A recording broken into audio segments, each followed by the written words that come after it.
Que la grâce et la paix de notre Seigneur Jésus-Christ soient avec vous. Amen. Acclame le Seigneur pour ta vie. Dans le nom de Jésus.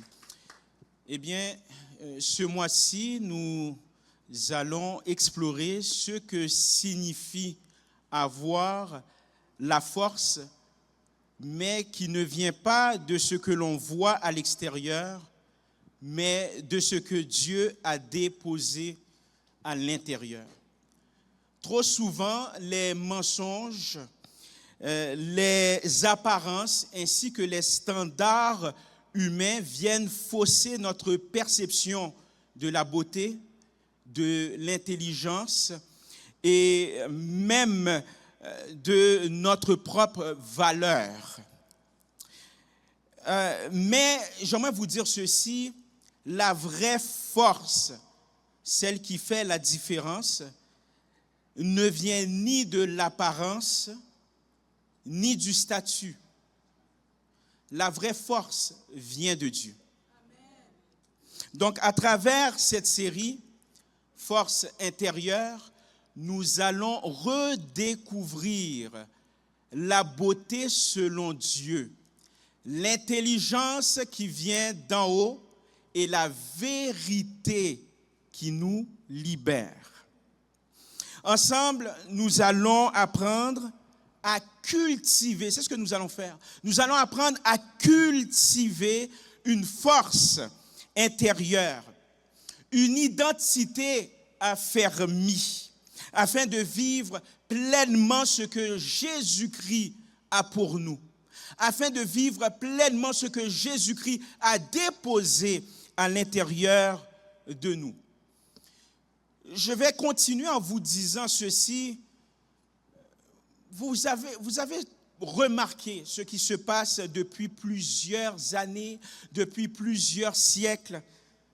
Écoutez, nous vivons dans un monde qui est obsédé. Nous vivons dans un monde qui est obsédé par l'image. Nous vivons, je répète, dans un monde qui est obsédé par l'image, où la beauté physique semble déterminer notre propre valeur. Les médias, les publicités, les films, les réseaux sociaux, toutes ces affaires-là nous poussent à croire que l'apparence doit être parfaite. C'est ce que ces médias sont en train de nous dire, que ce soit par le biais des médias sociaux, des films, voire même des romans. Mais tous ces médias nous poussent à croire que l'apparence doit être parfaite. Mais aujourd'hui, je vous invite à réfléchir ensemble à une beauté qui va au-delà des apparences. Celle de Jésus-Christ. C'est celle de Jésus-Christ.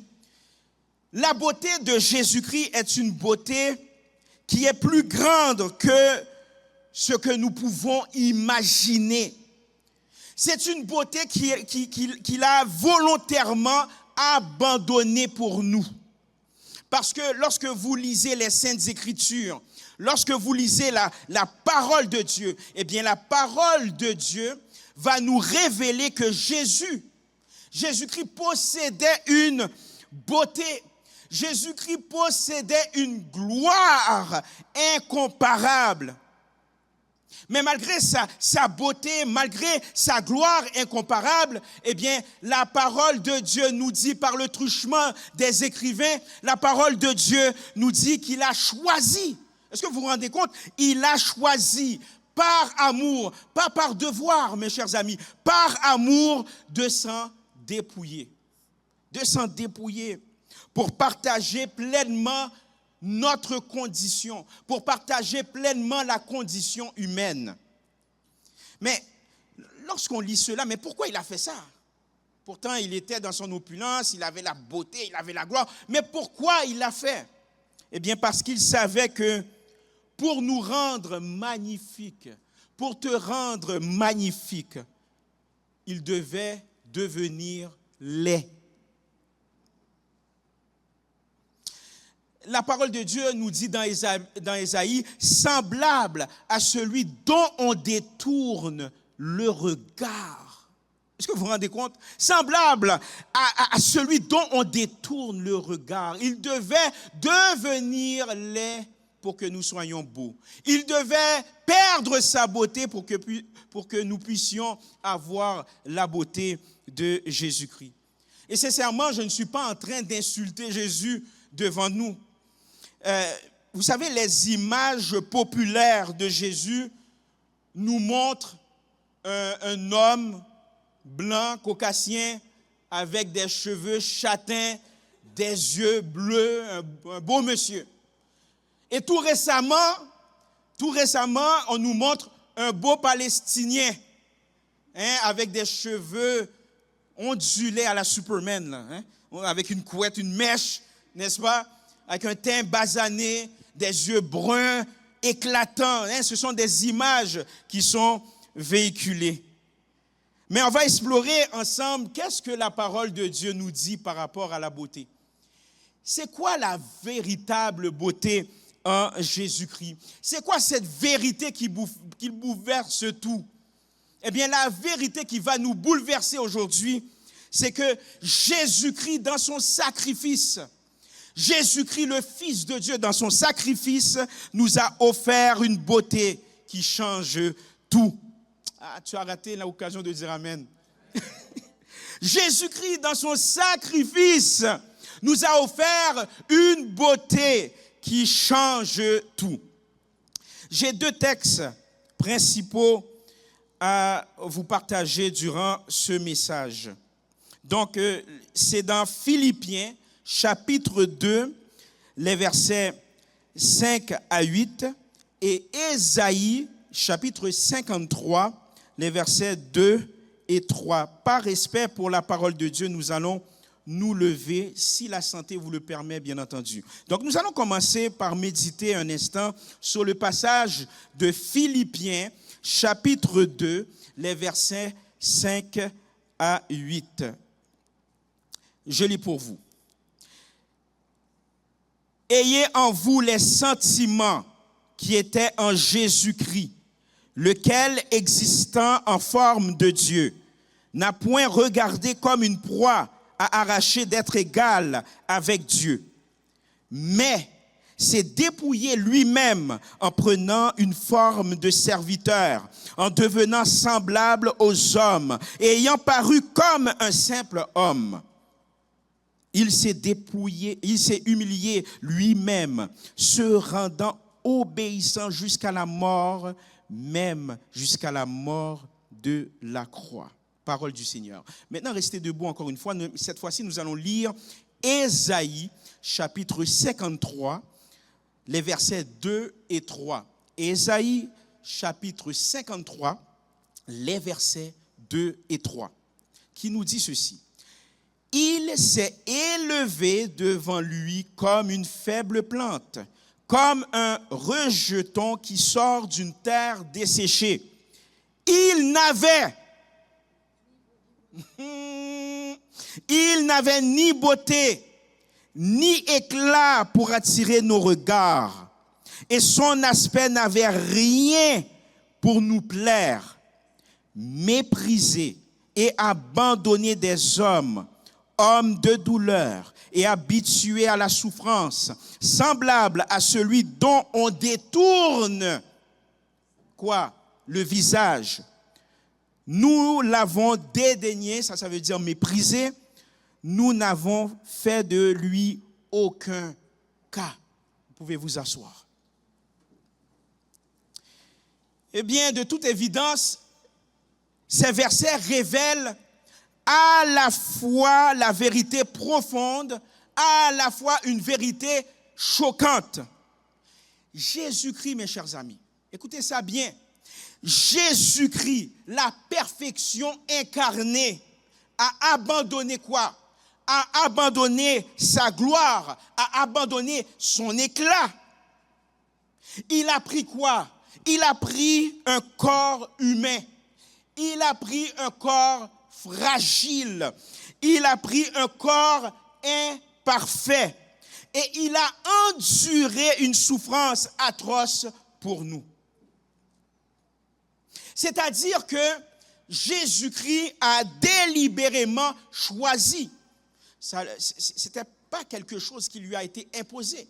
Il a choisi de renoncer à sa beauté céleste, à sa beauté surnaturelle, pour qu'à travers ses souffrances, nous puissions être guéris. À travers sa souffrance, que nous puissions être puissamment magnifiques. À travers sa souffrance, il a abandonné sa beauté pour que nous soyons beaux. Et lorsqu'on prend le temps de lire ceci, lorsqu'on prend le temps de méditer sur ce que Jésus a fait, eh bien, nous allons constater que c'est la beauté qui change tout, mes chers amis. C'est la beauté qui change tout. Parce que le sacrifice de Jésus sur la croix nous révèle une vérité puissante. Tant et aussi longtemps, mes chers amis, que nous restons attachés à la quête de la beauté extérieure, nos cœurs ne peuvent vraiment changer que quand on prend le temps de comprendre ce que Jésus-Christ a fait pour nous. Ça veut dire, mes chers amis, qu'il n'a pas juste souffert pour nous pardonner. Vous êtes là? Jésus-Christ n'a pas juste souffert pour nous pardonner. Il a pris nos blessures, il a pris nos souffrances pour que nous soyons guéris aussi. Donc, qu'est-ce que cela veut dire lorsque nous continuons dans cette lignée? C'est dire que Jésus-Christ, et nous l'avions chanté ce matin, Jésus-Christ a porté nos fardeaux, Jésus-Christ a porté nos faiblesses, Jésus-Christ a porté nos imperfections, afin que nous puissions recevoir quoi? Sa beauté divine. C'est dire que si quelqu'un t'a rejeté parce qu'il t'a dit que tu es laid, sache que quand en Jésus-Christ, tu as reçu la beauté divine. Si les gens t'ont délaissé parce que tu n'étais pas de leur goût, sache que tu n'as pas été rejeté par Jésus. Jésus t'a octroyé sa beauté divine, une beauté qui dépasse tout entendement, une beauté qui dépasse les standards humains, une beauté qui dépasse également les standards médiatiques. Tu es beau au nom de Jésus, tu es belle au nom de Jésus. Maintenant, la vraie beauté de Jésus, c'est une beauté qui ressemble ou bien qui est personnifiée par l'humilité. Voyez-vous, Jésus n'a pas cherché à attirer les regards. Vous voyez que Jésus, dans son humanité, il était humble. Il n'a pas cherché à attirer les regards. Il ne portait pas des vêtements somptueux. Il n'affichait pas des signes extérieurs de grandeur. Mais il s'est fait humble, prenant la forme d'un homme, prenant la forme d'un serviteur. L'humilité de Jésus, mes chers amis, sa beauté intérieure rayonnait dans tout ce qu'il faisait. Et j'aimerais nous dire, parce que je m'inclus là-dedans, c'est cette beauté que nous devrions chercher jour après jour. C'est cette beauté intérieure qui va se manifester dans l'extérieur. Nous devons apprendre à apprécier et à cultiver cette beauté, mais qui vient du cœur. Celle qui se manifeste comment? Par l'amour. Celle qui se manifeste par le service. Celle qui se manifeste par la sincérité. Celle qui se manifeste également par l'humilité. C'est ça la beauté de Jésus. Une beauté qui personnifie l'humilité. Maintenant, nous remarquons aussi dans l'histoire de Jésus comment Jésus s'est dépouillé de lui-même en prenant la forme d'un homme, pas uniquement pour nous pardonner, certes il nous pardonne, mais également pour nous guérir, pour nous rendre beaux. Nous remarquons que cette beauté surnaturelle qui émane de Dieu, eh bien, nous a guéris par ses blessures. Parce que nous vivons dans un monde où la beauté physique semble être la clé de la validation. semble la clé de l'estime de soi. Et sincèrement, là, combien d'entre nous luttent avec des sentiments de honte à cause de notre apparence? Vous n'êtes pas obligé de lever la main, c'est personnel. Eh bien, j'aimerais vous dire une bonne nouvelle. Jésus, en souffrant pour nous, nous a offert une guérison plus grande que ce que nous pourrions imaginer. Il nous a pris dans ses bras. Est-ce que vous vous rendez compte, Jésus? La société va vous rejeter si vous ne répondez pas aux standards humains, à leurs propres valeurs. Tu dois avoir telle couleur de peau, tel cheveu, etc., tel vêtement, tel statut. Mais Jésus-Christ, qui était la beauté suprême et l'a abandonné pour nous, eh bien Jésus, lorsqu'il est venu, il nous a pris dans ses bras, portant nos blessures physiques, portant également nos blessures émotionnelles, portant également nos blessures spirituelles, pour que nous soyons tous guéris. Au nom de Jésus, je déclare que tu es guéri au nom de Jésus. Au nom de Jésus, je déclare que tu vas avoir la vraie estime de soi. C'est l'estime qui est centrée sur la personne de Jésus. Maintenant, loin de chercher la perfection extérieure, il nous invite à nous tourner vers lui pour recevoir une beauté qui guérit l'âme. C'est ce que nous avons besoin. La société est en quête de sens. La société est en quête, ils cherchent Jésus par toutes sortes de choses. Mais ils n'ont pas compris que leur guérison, ça passe par le sacrifice de Jésus-Christ. Oh, gloire à Dieu que Christ nous a ouvert les yeux. Gloire à Dieu que Christ nous a offert une beauté qui dépasse tout entendement. Au nom de Jésus. J'annule toutes les paroles de mort sur ta vie disant que tu n'avais pas une belle apparence. Au nom de Jésus. Disant que tu n'avais pas une belle apparence physique, que tu n'avais pas une belle apparence intérieure. Selon les critères bibliques, selon Jésus-Christ, tu es quelqu'un de magnifique. Tu es une créature merveilleuse. J'aimerais vous dire ceci, c'est la beauté qui nous aide aussi à devenir beau en lui. En sorte que la véritable beauté, bien entendu celle qui dure, ne réside pas dans le corps qui va se dégrader au fil du temps, mais dans un caractère qui est façonné par la grâce de Dieu, dans un caractère qui est façonné par la grâce de Jésus-Christ. Maintenant, quand nous recevons, c'est important de comprendre cela, ça va tout changer dans ta vie. Quand nous comprenons la beauté de Jésus, eh bien, nous allons changer. Qu'on prend le temps de méditer la beauté de Jésus, comment Jésus a quitté sa beauté extérieure pour se rendre laid afin que nous ayons cette beauté intérieure. Et malgré qu'il était laid aux yeux des hommes et des femmes, il avait une beauté intérieure. Lorsque nous comprenons cela, eh bien, nous allons changer. Nous allons être transformés. Nous allons devenir de plus en plus beaux dans notre manière d'agir. Nous allons devenir de plus en plus beaux dans notre manière de s'exprimer. Nous allons devenir de plus en plus beaux dans notre manière d'aimer. Dans notre manière d'aimer.